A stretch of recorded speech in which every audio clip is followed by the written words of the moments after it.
C-26, an act to amend the Canada Pension Plan, the Canada Pension Plan Investment Board Act, and the Income Tax Act. I'm proud to stand today in fulfillment of one of the key election promises that we made about a year ago.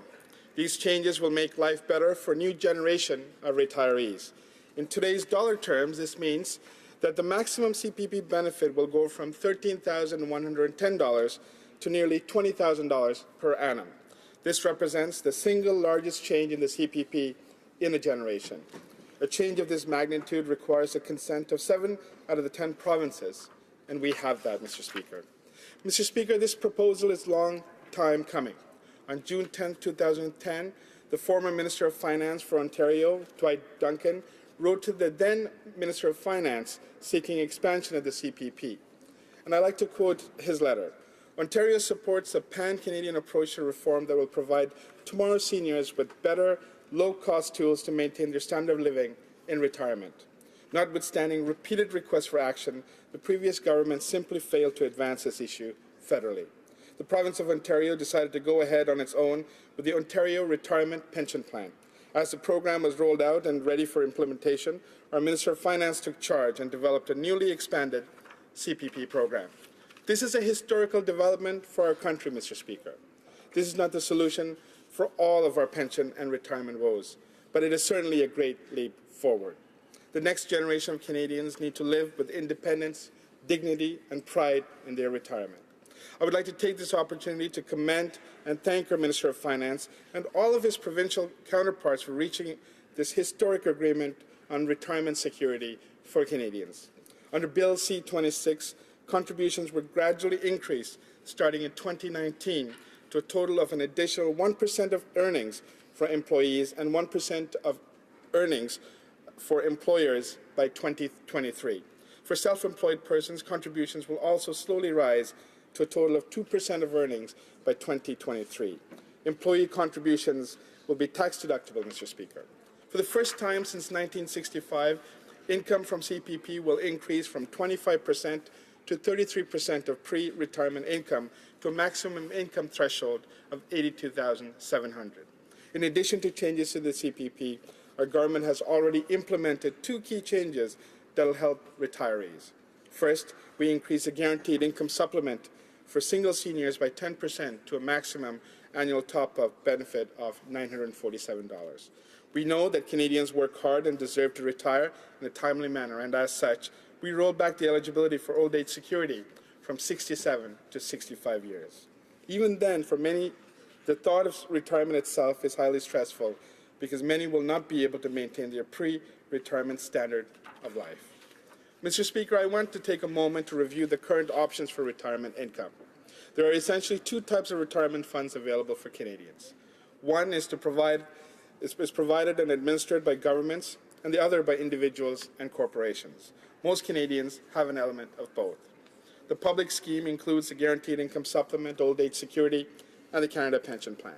I will focus on the second option, which comprises a range of registered employer programs, often set up by employers for the benefit of their employees, and a host of private investment options, such as RRSPs, TFSAs, and other investment instruments. Mr. Speaker, for the generation before us, retirement was part of the life cycle. If you had a well-paying, secure job, you took retirement for granted. Workplace pensions were the norm, but with changes to the global economy, fewer and fewer Canadians now work in jobs that have registered pension plans. In fact, since 1993, the percentage of Canadians with workplace pension plans has dropped from 30% to just over 23% today. This downturn trend is likely to continue. Additionally, the trend has been away from defined benefit plans like the CPP, which guarantee set payments, to defined contribution plans that provide pensioners with much less security. Now, many Canadians are on their own for their retirement. They have to use their RSPs, TFSAs, private investments through multiple investment vehicles, and that is if they're lucky. The private options have several limitations. One, the current challenge in the job market is not the same as it once was. It is much more difficult for people in their 20s to find a job, nevertheless one that has a good pension plan. In 2012, the unemployment rate for youth in Ontario was a staggering 16.9%, and I know in some communities, including mine, it is much higher than that. If our youth in our communities have to work in low-paying jobs where they cannot earn a good living until they're in their late 20s or even in their 30s, how can we expect them to start saving for their retirement?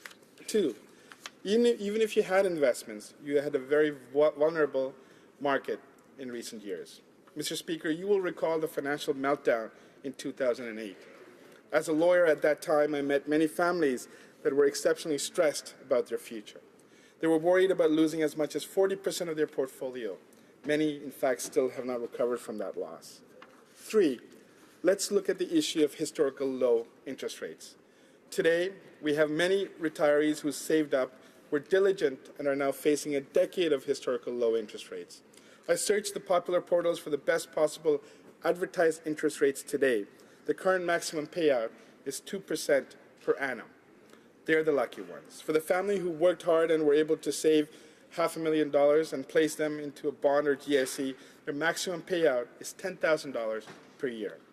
Chances are historical interest rates will be around for a while. So those with modest or even good savings will not be able to meet their needs. Mr. Speaker, I think it goes without saying that one of the major benefits of the CPP is the exceptional management provided by the CPP Investment Board.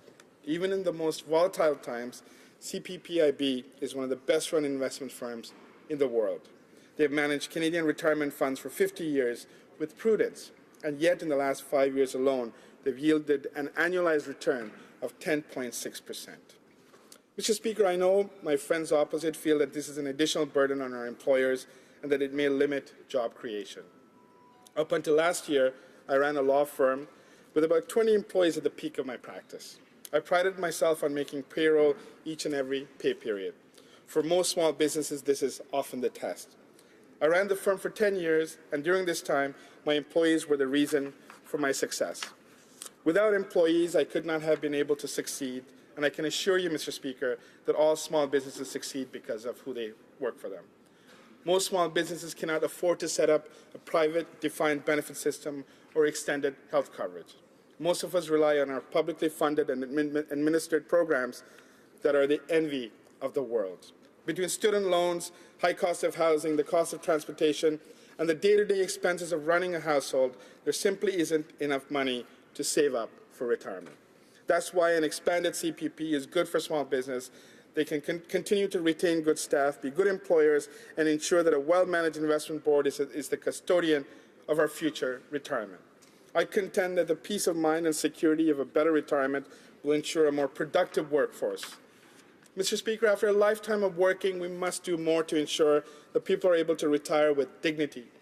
We cannot leave this to the marketplace alone. Governments, especially the federal government, must lead in filling these gaps. Mr. Speaker, today 24% of families nearing retirement age are at risk of not saving enough to maintain their standard of living when they retire. With Canadians living longer than ever, many Canadians also risk outliving their retirement savings. By enhancing the CPP, we will reduce the number of Canadians without sufficient retirement savings. In closing, Mr. Speaker, I would like to applaud the Minister of Finance and the Department officials for introducing a bill which is so well thought out. It is a piece of legislation that is truly good for Canada. When people look back on this Parliament, the enhancements made to the CPP will be one of the things that will certainly have left a legacy. By taking steps now to improve retirement security for Canadians, we can ensure that more Canadians can retire with peace of mind. Thank you, Mr. Speaker. Questions and comments. The honourable member for Sherwood Park, Fort Saskatchewan. Thank you, Mr. Speaker.